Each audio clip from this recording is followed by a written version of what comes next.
지난 수요일부터 금년도 사순절이 시작되었습니다. 예수님께서 오늘 신약성경 본문 말씀대로 예루살렘으로 올라가실 것을 굳게 결심하셨다고 우리에게 말씀하고 있습니다.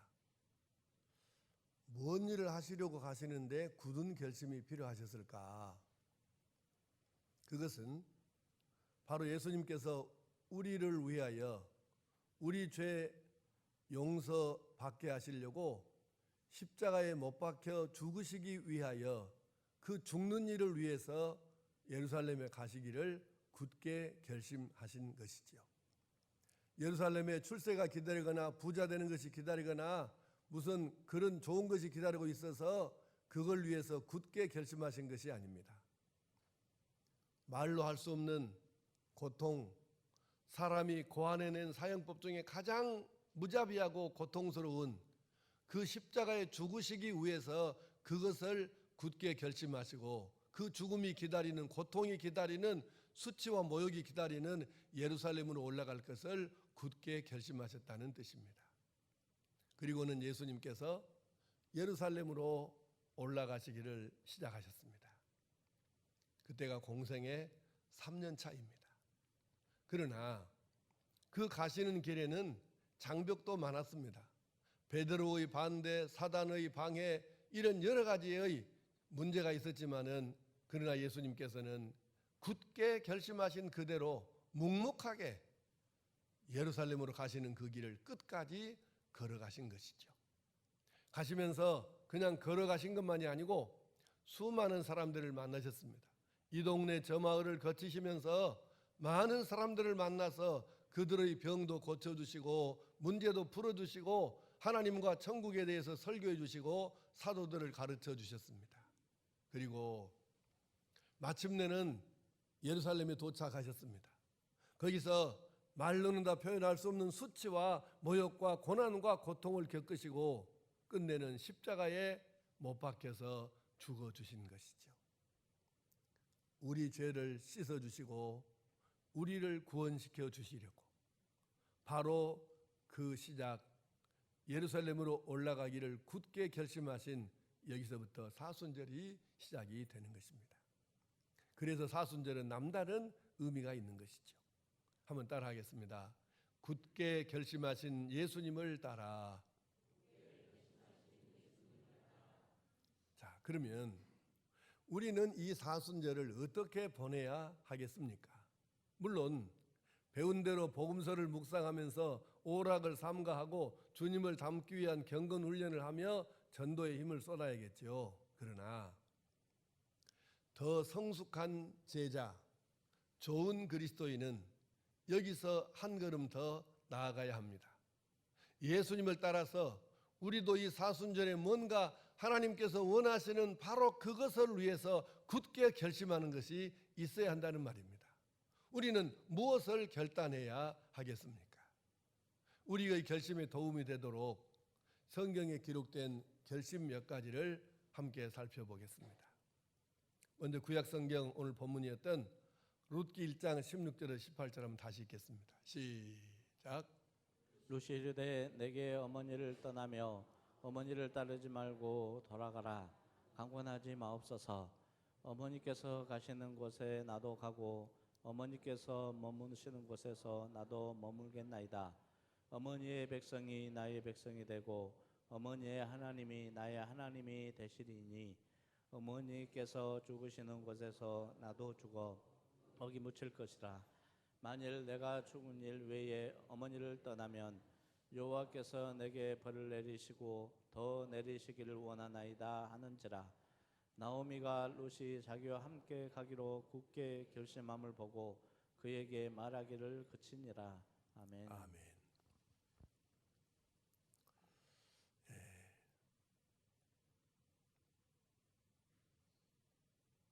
룻이라는 여인은 이스라엘 남자하고 결혼했는데 시아버지도 먼저 세상을 뜨고 남편도 세상을 떴습니다. 아이도 하나도 없습니다. 그래서 이제 시어머니 되는 나오미가 자기 며느리 룻에게 풀어줍니다. 너 이제 그냥 친정으로 돌아가거라. 그래서 너 새로운 인생을 출발해라. 그런데 이 룻이 안 갈란다고 합니다. 그냥 나는 끝까지 어머니하고 같이 가겠습니다. 그러면서 얼마나 그 심하게 말하냐면은 만약에 내가 죽기 전에 어머니를 떠나면 여호와께서 내게 벌을 내리시고 더 내리시기를 원합니다. 이래 말하니까 나오미가 말릴 수 없구나 그거를 깨달아요. 18절 나오미가 룻이 자기와 함께 가기로 굳게 결심함을 보고 그에게 말하기를 그치니라. 그래서 포기했어요. 시어머니가 며느리 설득하는 걸 포기하고 결국은 함께 이제 다시 이스라엘 땅으로 돌아가 가지고 거기서 살게 되는데요. 이렇게 해서 룻은 굳게 결심한 이 내용이 예수님께서 예루살렘으로 올라가시기를 굳게 결심하신 것하고 사실은 뭐 같다고 말할 수는 없지만은 하여튼 단어 자체로 보면 같은 얘기잖아요. 그렇게 해서 어떤 결론이 나왔어요? 결국은 이 룻이 이 결정이 얼마나 잘 되었던지 자기 시어머니를 모시려고 하고 하나님을 섬기려고 하는, 만약에 여기서 자기 고향으로 돌아가면 하나님을 못 섬깁니다. 우상을 섬겨야 되니까. 그래서 시어머니를 모시고 하나님을 섬기려고 내렸던 이 굳은 결심이 하나님 보시기에 얼마나 예뻤던지 결국은 이 사람이 다윗의 할머니가 되고 예수님의 족보 가운데 4사람밖에 여인의 이름이 안 나오는데 4사람 중에 한 명이 되는 영광을 이 여인이 입게 되는 것이죠. 그러니까 이 결정이 얼마나 잘 되었는가를 우리에게 보여주는 것이죠. 그래서 시어머니를 잘 모시기 위해서 끝까지 모시기 위해서 하나님을 믿기 위해서 굳게 결심한, 그 다음에 에스라 7장 10절 시작. 에스라가 여호와의 율법을 연구하여 준행하며 율례와 규례를 이스라엘에게 가르치기로 결심하였더라. 아멘. 요즘처럼 성경이 막 발에 채이고 집에 가면 아무 방이나 있고 이런 시절이 아니고 양가죽에다가 일일이 손으로 이렇게 써서 성경을 필사해 갖고 사용하던 그 시절 얘기입니다. 근데 성경이 다 없어졌어요.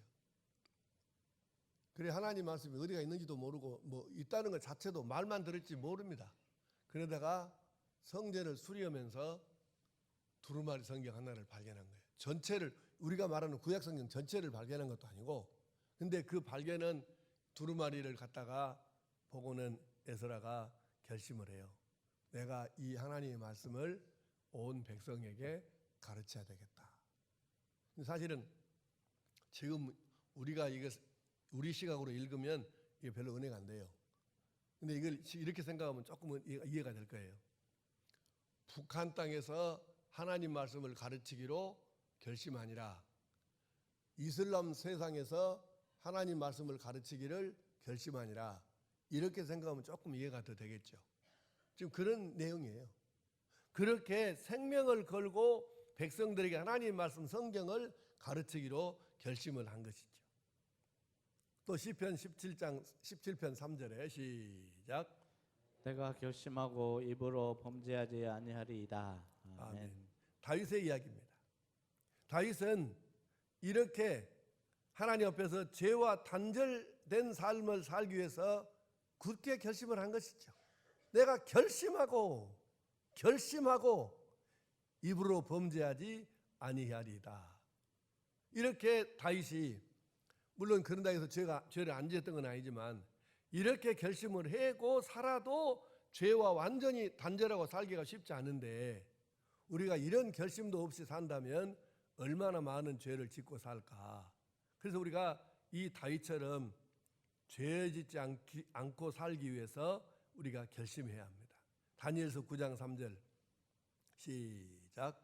내가 금식하며 베옷을 입고 죄를 덮어쓰고 주 하나님께 기도하며 간구하기를 결심하고. 아멘. 다니엘이 지금 포로로 잡혀가 있는 상태인데 거기서 그 나라에서 섬기는 신을 믿지 아니하고 하루에 3번씩 예루살렘으로 향하여 난 창 앞에 가서 기도한다. 이거는 목숨을 거는 일입니다. 결국 이렇게 하나님께 기도하기를 결심하고 그래서 결국은 그가 하나님의 놀라운 은혜를, 능력을, 기적을 힘입게 됐던 것이죠. 사도행전 18장 18절 시작.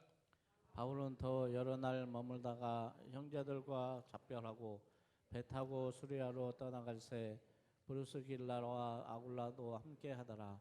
바울이 일찍이 서원이 있었으므로 갱그리아에서 머리를 깎았더라. 아멘. 아멘. 사실 이 바울 사도가요,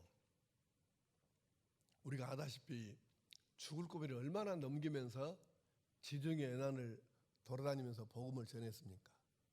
그런데 아니 그거 말고 뭔 또 서운할 것이 있어갖고 머리를 깎. 여러분 지금도 아니고 2000년 전에 머리를 깎았다 밀어버렸다. 이거는 지금 상황이 아니에요. 보통 일이 아닙니다. 무엇 때문에 이렇게 머리를 깎았을까 밀어버렸을까? 근데 성경은 서원이 있었대요. 뭔 서원이 있었을까? 물론 구체적인 내용은 표현을 안 했어요. 근데 많은 사람들이 이걸 연구를 하고 뭐 여기저기 다 뒤적거리고 맞춰보고 하는데 하여튼 가장 많은 해석은 뭐냐면 하나님 앞에서 전도하는 데 대한 소원이었을 것이다. 대부분 학자들은 그렇게 봅니다. 아니 그렇게 죽기 살기로 생명 걸고 전도하고 지금 사는데 다시 전도에 대해서 서운할 거 있어가지고 머리를 깎았다. 이렇게 결심하니까 바울 사도가 어떤 것에도 굴복하지 않고 죽음도 두려워하지 아니하고 그가 순교하는 때까지 복음을 전하고 살 수 있었던 것이죠. 물론 성경은 이런 이야기는 많습니다. 아브라함도 모세도 다윗도 베드로도 마리아도 브리스길라도 뭐 엄청 결심을 많이 했죠. 그러면 조금 전에 말씀드린 대로 우리는 이 사순절에 무엇을 결단해야 할까? 오늘 세 가지로 짤막하게 정리해 보겠습니다. 자, 우선 하나는 이 사순절에 우리가 주님을 닮고 성장, 성숙하기를 결단해야 합니다.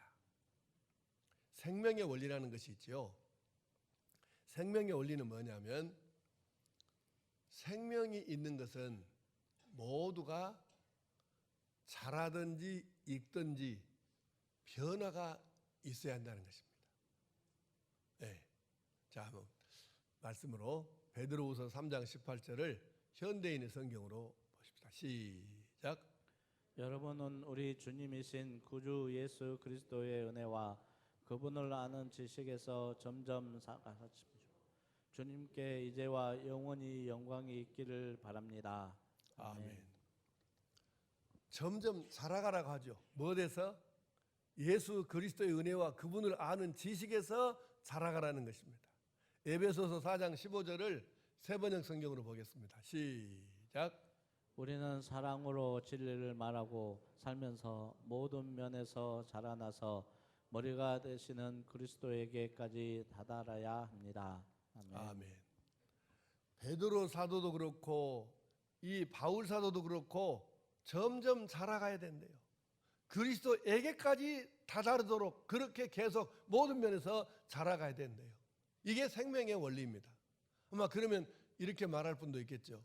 목사님 내가 80살인데요. 나는 뭐 그 잘할 것도 없는데요. 아닙니다. 나이가 들어서 몸은 노쇠할 수 있습니다. 맞아요.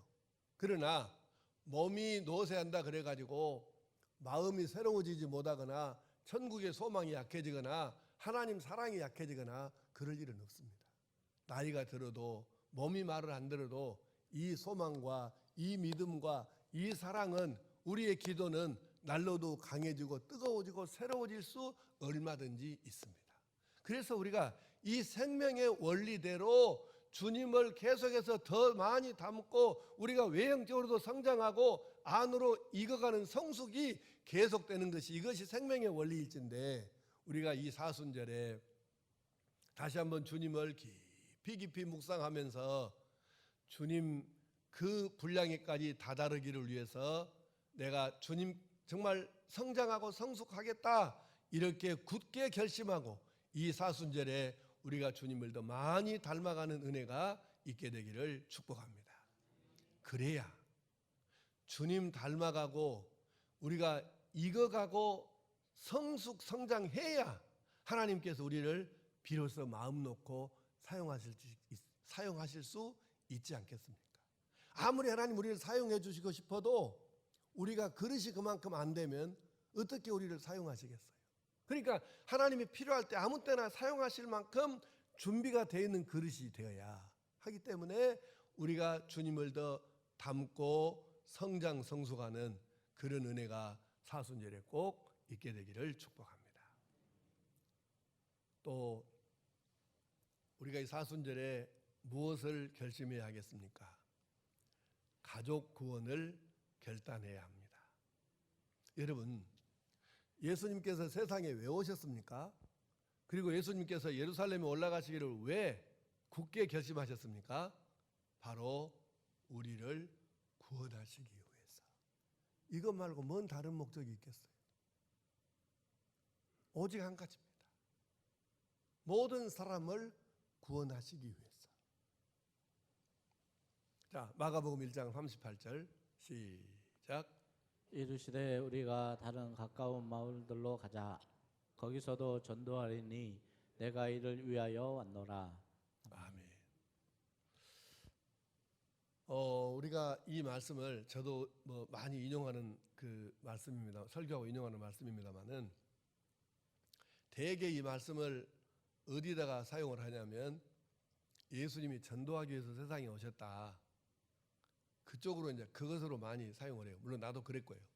그런데 우리가 조금 더 이 말씀을 더 주의 깊게 살펴보면 중요한 의미가 한 가지가 더 있습니다. 그게 뭐냐면 누구부터 전도할까? 어디부터 전도할까? 여기에 대한 답입니다. 다시 한번 띄워보세요. 방금 그 말씀. 마가복음 1장. 마가복음 1장 한번 더 띄워보세요. 네. 어디부터 하라? 다시 시작. 그렇습니다. 이제 이 말씀의 배경은 예수님께서 이적과 기사를 행하시고 오는 사람마다 다 이렇게 고쳐주시고 풀어주시고 이래 하신다니까 사람들이 여기저기서 막 몰려오면서 서로 끌어가려고 하는데 그러니까 제자들 그 얘기를 하니까 예수님이 이렇게 말씀하신 거예요. 우리가 다른 가까운 마을들로 가자. 거기서도 전도하리니 내가 이를 위하여 왔다 하신 거예요. 그러면 예수님께서 뭐라고 하셨냐면은 먼 동네부터 가자. 그래서 점점 좁혀오자. 이게 아니고 가까운 마을들로 가자는 거예요. 그래서 가장 가까운 데서부터 파문, 이 돌을 물에 던지면 이거 번지는 걸 파문이라고 그러죠. 이런 식으로 멀리 넓혀가자는 것이죠. 그래서 예루살렘과 온 유대와 사마리아와 땅끝이라고 되어 있지 사마리아 먼저 하고 이렇게 되어 있지 않아요. 예루살렘과 온 유대와 사마리아와 땅끝입니다. 반대로 되어 있잖아요. 그러니까 우리가 물론 전도를 굳이 순번정했고 하겠느냐 그럴 필요가 없다고도 볼 수 있지만 굳이 한다 그러면은 가까운 데서부터입니다. 그럼 이게 가장 가까운 데가 어디예요? 자기 집이죠. 자기 가족이죠. 그래서 전도는 원리로 말하면 자기 가족, 가장 가까운 자기 집, 자기 가족부터 전도하는 게 이게 답이라고 할 수 있어요. 물론 생명을 구원하는데 무슨 그런 법이 있습니까? 따지면은 논리적으로는 그 말이 맞을 수도 있는데 성경으로 보면 바로 이렇게 되고 예루살렘부터 유대, 사마리아 땅끝이지 땅끝, 사마리아, 유대, 예루살렘 이렇게는 안 가르쳤어요. 그래서 이 원리를 우리가 생각하자는 얘기죠. 그러면 결국은 가장 가까운 사람들, 함께 사는 사람들 여기서부터가 정상이에요. 그럼 좀 한 걸음 더 나가 봅시다. 모세 얘기를 좀 해보죠. 자, 출애굽기 32장 31절 32절 시작. 모세가 여호와께로 다시 나아가 여짜오되 슬프도소이다. 이 백성이 자기들 위하여 금신상을 만들어 싸우니 큰 죄를 범하였나이다. 그러나 이제 그들의 죄를 사하시옵소서. 그렇지 아니하시오면 원하건대 주께서 기록하신 책에서 내 이름을 지워버려 주옵소서. 아멘. 이게 이제 무슨 얘기냐면요. 모세가 시내산에 올라가서 40일을 금식 기도를 하죠. 그리고 뭘 받아요? 십계명 돌판 2개를 받아요. 그런데 이제 모세는 아주 그냥 막 요즘 우리말로 성령이 충만해 갖고 이제 이거 양쪽에 하나씩 들고 이제 내려와요.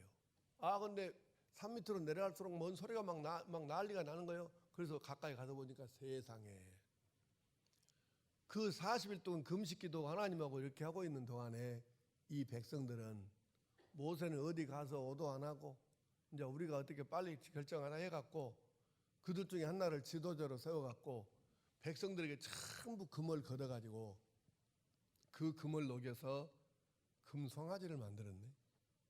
그래갖고 그걸 세워놓고 이것이 우리 하나님이다. 애굽에서 인도인 하나님이다. 그리고 거기다가 제사 지내고 저러거든. 모세가 이것을 확인하는 순간 너무 황당하고 너무 기가 막혀서 견딜 수 없어서 하나님이 써주신 십계명 돌판 2개를 갖다가 백성들 속에 던져버려요. 얼마나 기가 막혔으면 그랬겠어요. 물론 이건 잘했다고 볼 수는 없어요. 모세가. 그러나 얼마나 모세가 기가 막혔으면 하나님이 직접 써주신 십계명 돌판을 던져버렸겠어요. 백성들 속에다가.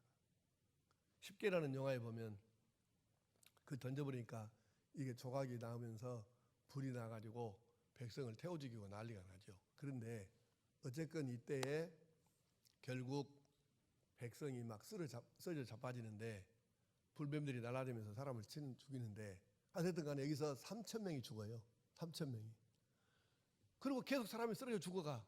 그러니까 모세가 하나님께 기도하는 것입니다. 하나님, 이제 그만 용서해 주십시오. 사실은 모세 속으로는 지가 다 모세가 더 패죽이고 싶었을 거예요. 그 나쁜 놈들을. 앞장서서 우상숭배하자고 꼬인 놈들을 아마 모세가 더 죽이고 싶었겠지.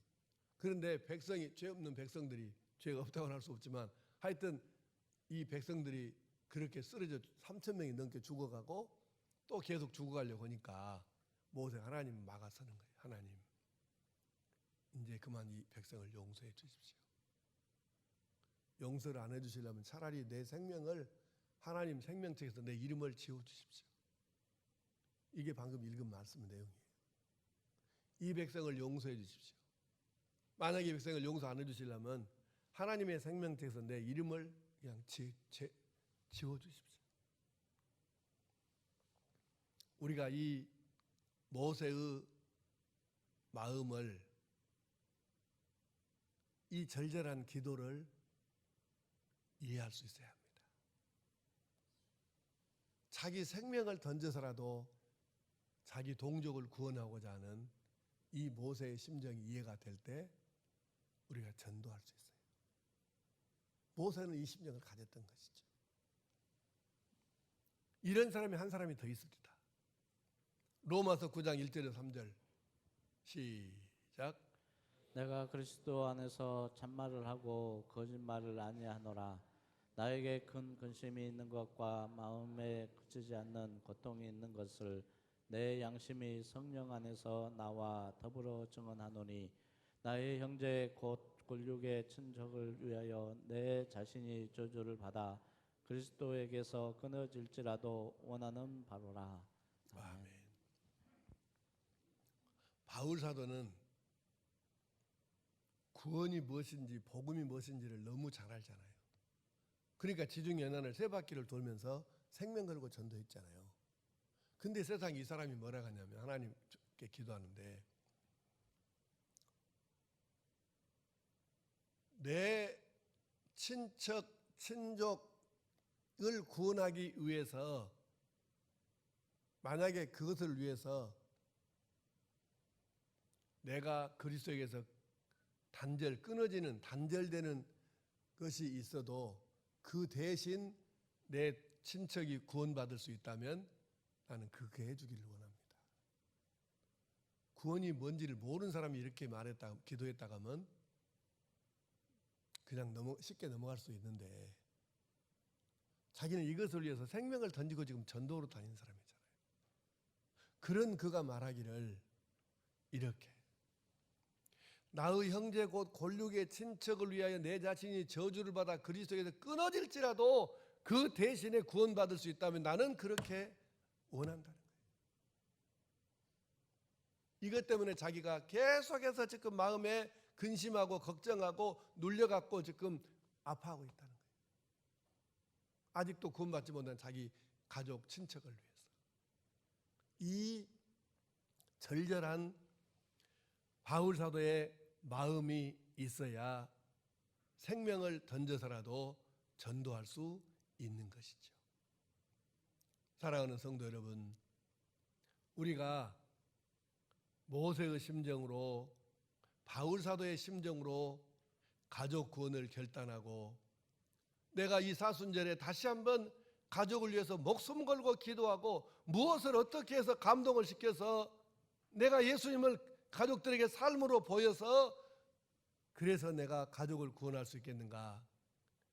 이것을 하나님 앞에서 기도하고 서원하고 결단해서 가족 구원의 이 사순절의 결단을 내림으로 우리가 이 시점이 돼가지고 그래서 결국은 모두가 가족과 친척 가까이 사는 사람들을 구원해내는 은혜가 있게 되기를 간절히 축복합니다. 한 가지만 더 말씀드리면 우리가 이 사순절에 무엇을 결단해야 할까요? 하나님을 기쁘시게 할 일을 결단해야 합니다. 데살로니가 전서 2장 4절을 쉬운 성경 번역으로 보겠습니다. 시작. 우리는 하나님께서 훈련시키시고 복음을 전하라고 하셨기 때문에 말씀을 전할 뿐입니다. 우리는 사람을 기쁘게 하기보다는 우리의 마음을 살피시는 하나님을 기쁘시게 해드리기 원합니다. 아멘. 사람을 기쁘게가 아니고 하나님을 기쁘시게 해드리기를 원하는 것이죠. 갈라디아서 1장 10절을 세번역 성경으로 보십시다. 시작. 내가 지금 사람들의 마음을 기쁘게 하려 하고 아니면 하나님의 마음을 기쁘게 해드리려 하고 있습니까? 아니면 사람의 환심을 사려고 하고 있습니까? 내가 아직도 사람의 환심을 사려고 하고 있다면 나는 그리스도의 종이 아닙니다. 아멘. 바울 사도가 갈라디아 교회 성도들에게 말합니다.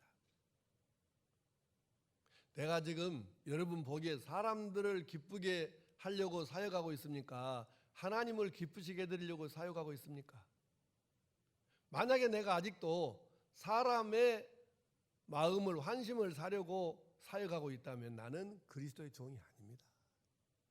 무슨 뜻인가요? 자기는 하나님을 기쁘시게 하기 위해서 이 사역을 하고 있다는 거죠. 히브리서 12장 28절 현대인의 성경으로 봅니다. 시작. 우리는 흔들리지 않는 나라를 받았으니 감사하며 경건하고 두려운 마음으로 하나님을 섬겨 그분을 기쁘게 해 드립시다. 아멘.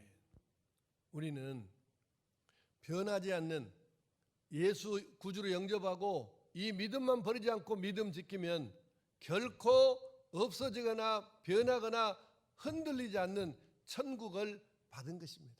이 소망, 이 약속, 이 확신을 가진 사람들은 당연히 감사하면서 경건하고 두려운 마음을 가지고 하나님을 섬겨서 하나님을 기쁘시게 해드려야 합니다. 이 사순절에 내가 어떻게 살아야 할까? 하나님을 기쁘시게 해드려야 되겠다. 그렇게 살아야 되겠다. 결단할 수 있어야 합니다. 그런데 하나님은 우리가 어떻게 할 때 기뻐하실까요? 물론 방금 말씀드렸던 주님을 닮고 성장 성숙하면 기뻐하시고 가족 구원을 위해 결단을 내리고 뛰기 시작하면 기뻐하시는데 그것과 함께 우리가 바른 믿음을 가질 때 우리가 영혼을 사랑할 때 다른 사람들을 사랑할 때에 하나님께 충성할 때에 주님과 깊은 교제에 들어갈 때에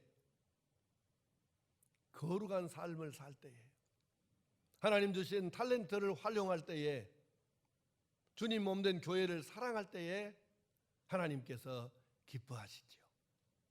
그래서 이 사순절에 우리도 예수님처럼 하나님을 기쁘시게 할 수 있는 여러분의 마음속에 지금 감동된 대로 적어도 한 가지 정도는 굳게 결심하고 결단을 내려서 우리가 더 신앙이 자라고 익어져서 언제라도 하나님께서 기뻐하시면서 사용해 주실 수 있는 그런 믿음의 사람으로 예비될 수 있기를